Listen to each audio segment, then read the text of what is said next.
2-4-9 80 টুকরো করা হয়েছে সংসদ সদস্য আনোয়ারুল ইসলাম আনারের মরদেহ, যা হলুদ মাখিয়ে কলকাতার অন্তত 10টি খাল নালায় ছড়িয়ে ফেলা হয়। নিউটাউন ভাঙর সহ বিভিন্ন এলাকার খালে ডুবুরি দিয়ে অনুসন্ধান চালিয়ে এর এক খণ্ড উদ্ধার করতে পারেনি সিআইডি। এসব আদৌ উদ্ধার করা যাবে কিনা তা নিয়েও এখন সন্দিহান তারা। দেহখণ্ডের বেশিরভাগই জলচর প্রাণীর পেটে চলে যেতে পারে বলেও মনে করা হচ্ছে। কলকাতার প্রতিনিধি কিংশুক চক্রবর্তীকে সাথে নিয়ে আরো জানাচ্ছেন কিরামতুল্লাহ বিপ্লব।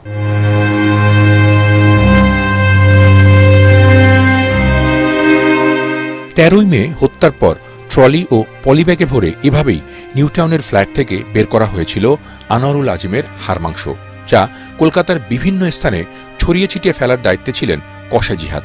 কলকাতা পুলিশের হাতে আটকের পর দেয়া জবানবন্দিতে এসব স্বীকারও করেছে সে। খুনের পর আনোয়ারুল আজিমের হাড় মাংস আলাদা করতে জিহাদকে 5,000 টাকা মজুরি দেয়া হয়েছে বলে জানায় সে। তবে গোয়েন্দারা বলছেন, সংসদ সদস্য কলকাতা পৌঁছানোর আগে থেকেই কসাই জিহাদ ও তার সহযোগীদের আরেকটি ভাড়া বাড়িতে রাখা হয়েছিল। তাকে আনা হয়েছিল মুম্বাই থেকে। প্রিয়জনের অনুভূতি বোঝেন আপনি, আর আপনার প্রয়োজন বোঝে ওয়ালটন স্মার্ট ফ্রিজ।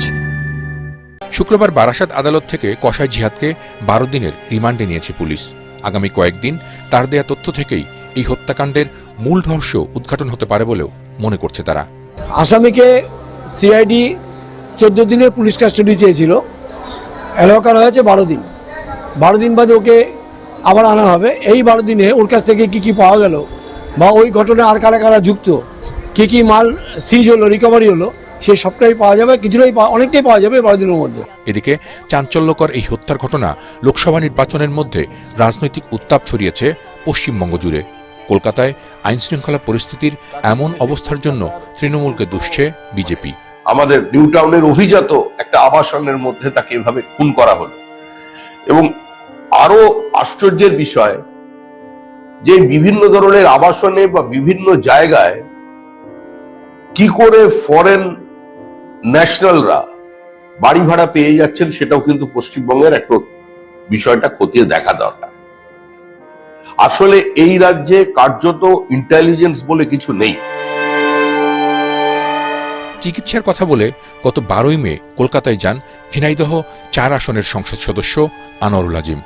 ওঠেন নিউটাউনের একটি ফ্ল্যাটে, যা ভাড়া করেছিলেন তার আমেরিকা প্রবাসী বন্ধু আখতারুজ্জামান শাহিন। কলকাতার পত্রিকাগুলো বলছে 13ই মে বিকেলে ওই ফ্ল্যাটে খুন হন সংসদ সদস্য। ওই দিনই তার মৃতদেহ টুকরো টুকরো করা হয়। সোনা চোরাচালানের 200 কোটি টাকার ভাগবাটোয়ারার দ্বন্দ্বে এমপি আনোয়ারুল আজিমকে এমন নৃশংসভাবে হত্যা করেন তার বন্ধু আখতারুজ্জামান শাহিন, যার বাড়িও ঝিনাইদহে। হত্যার পর তিনি পালিয়েছেন নেপালে। কিরামতুল্লাহ বিপ্লব, এটিএন বাংলা।